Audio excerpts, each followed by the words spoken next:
my beautiful friends. It's Amanda here, and today I'm gonna paint some cards inspired by this little page from my sketchbook. I'm gonna pull the color inspiration and also some of the forms and shapes that you see on here.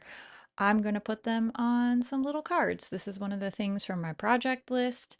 And while I show you the painting process here, I'm going to talk to you about why I think you should make bad art.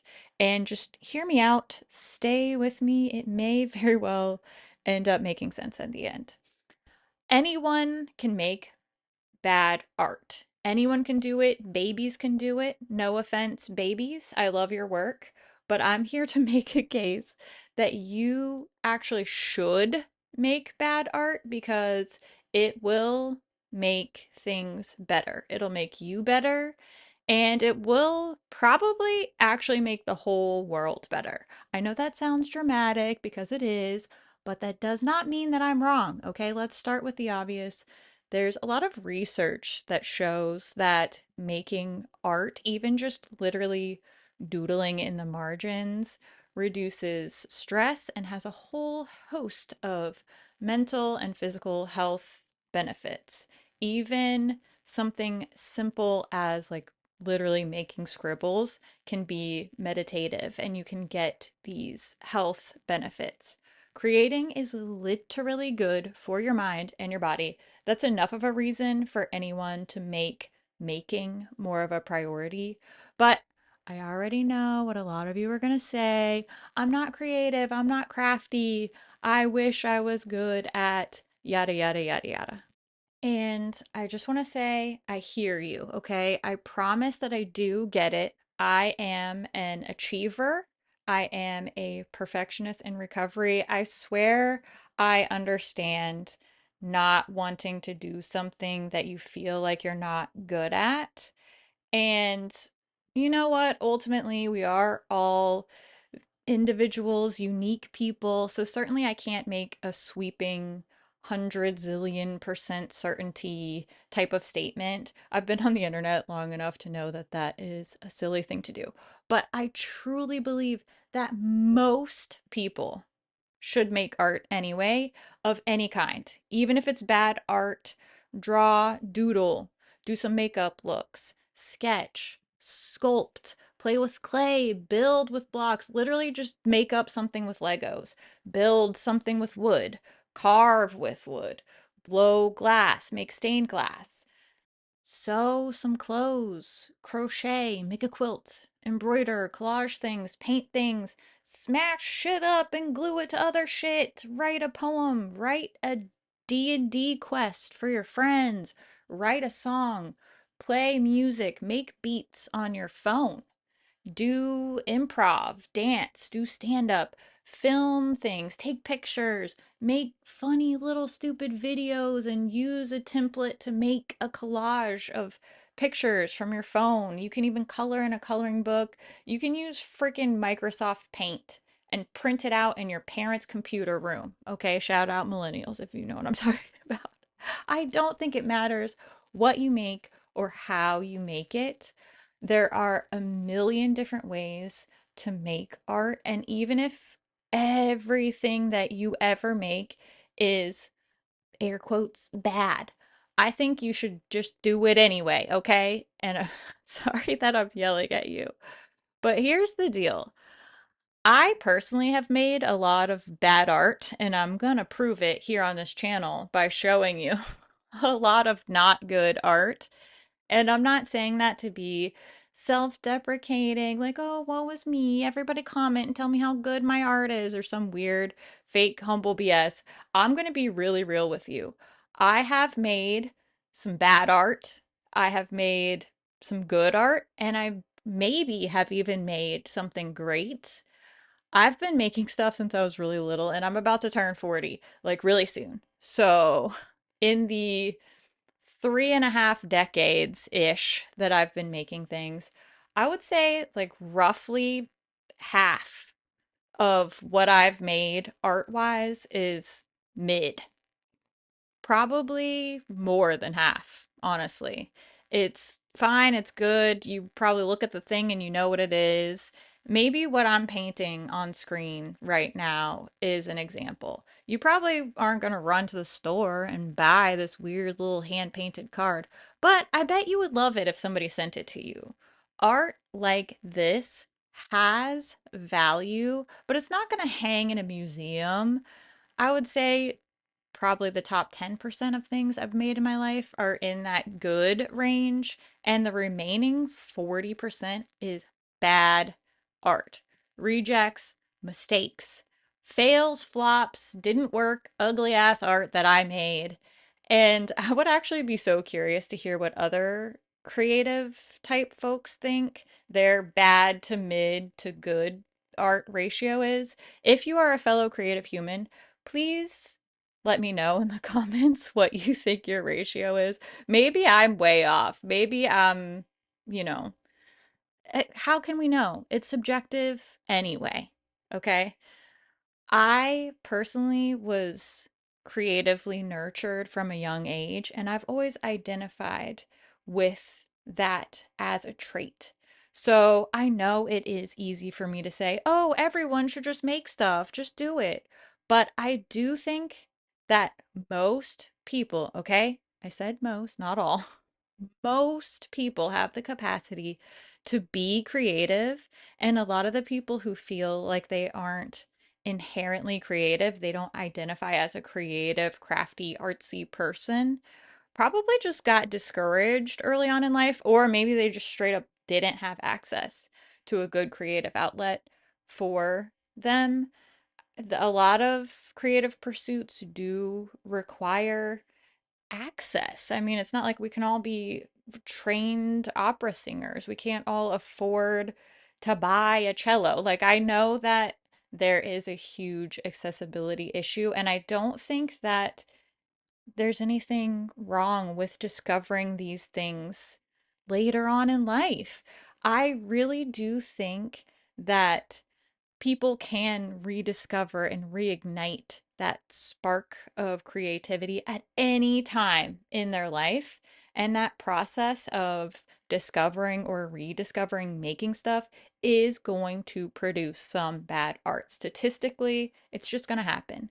Maybe you will never make something great with a capital G. Maybe I've never even made something great. But first of all, it's always better than you think. I guarantee that. And second of all, who's even deciding if it's good or great or mid or bad or so so? There are people who love art or books or music, etc., that I think is actually awful. To me, it feels like these things are objectively bad.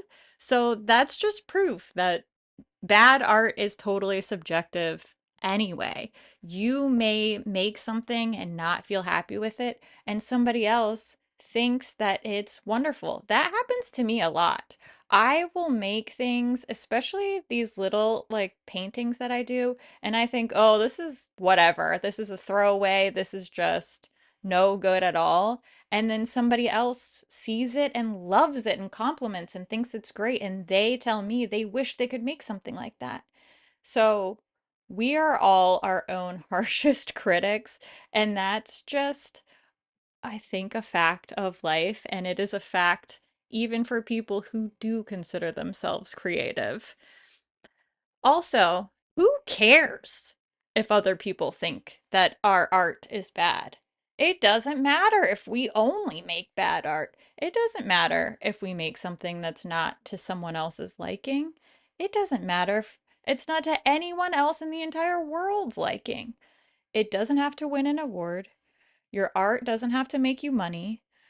You do not have to paint things worthy of hanging in a museum or things that will be sold to an end consumer. You get all of those benefits that we talked about before, the mental and physical health benefits, even if what you make isn't even good. Plus, you did it. You made something real. Even if it's not good, it's real and that is good. Now is the part where I explain what I meant when I said at the beginning of this video that making bad art could make the world better. I feel very similar sentiments about this subject as I do about beauty filters, which I've talked about quite a bit over on my main channel, and I'll try to remember to link a video where I talk about that more in depth. The TLDR, if you don't care to watch a video about that of my face talking, is I think that we are all having our brains warped by the amount of filtered and altered people that we see online all the time. I fear that we are all plunging into this collective dysmorphia from comparing ourselves to altered images of people and now fake images of people. And I really don't think that getting rid of filters is the solution. I don't think that's viable, and I don't think that would work anyway. I think that recognizing that not being a filtered person, not being an AI person is not only okay, but actually way better.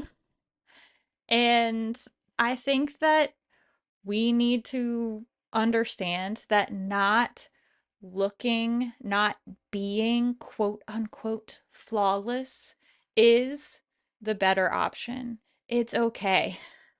Being cringe and aging or whatever XYZ thing is illegal to be on the internet is actually okay. It's actually better. You don't have to be a never embarrassing, smooth, pouty 19-year-old, okay? It's super duper okay. You can never avoid having some sort of embarrassment, some sort of cringe, some sort of mistake. It's gonna happen. It's gonna happen in your life. You're gonna be in an unflattering photo. You're gonna draw an ugly card and put it on the internet. It's okay. It's better because you can't be smooth and free of cringe forever, but you can be interesting forever. You can be a real, genuine, open person forever. And I think that letting yourself make mistakes leads to being a real, genuine, open person. And you're probably comparing yourself to a bunch of fake AI images as a person, and you're probably comparing whatever you make to a bunch of fake AI shit on the internet. I think that only seeing real art and bad art and unpolished songs and silly skits where the actors break and laugh in the middle and drawings that look awful is the antidote to all of this. To be cringe, to be weird, to make mistakes, to make something weird. I think that we can fight back against this smooth, soulless AI sameness with real skin and crazy clothes and sparkly makeup and making weird art. Even if it's mid, even if it's bad, I just think that we should just make something real. All right, okay. That's your pep talk for the day. Your skin is good enough. Your bad art is good enough. You're gonna get better if you want to, probably, maybe. I think you're already doing better than you think you are. And I'm just here to tell you that it's worthwhile. Get out there and de stress yourself, even if you never put it on the internet, even if you never mail it in the mail to your friend, even if you throw it into the fireplace. I just hope that you'll give yourself the chance, put yourself out there, learn something new, have some relaxed time, make some mistakes, embrace the fullness of your being, imperfections and all. You want to know why? You better do it because you're my friend and everybody is required to be nice to my friends. So I don't know how you're going to argue with that. Thank you for listening to my rambles. I really hope that you go and make something. You deserve the calm and the peace and the benefits of that, and the world will be better off for more human expressions, for more mistakes and learning from mistakes and accepting ourselves for our flaws and our bad art. And guess what? Your bad art's probably not even that bad. Okay? I'm gonna say it. I think that this bad art is pretty good. And even though it's not perfect, I still love it. And you know what else I love? Your face. Thanks for watching. See you soon. Bye bye now. Bye bye.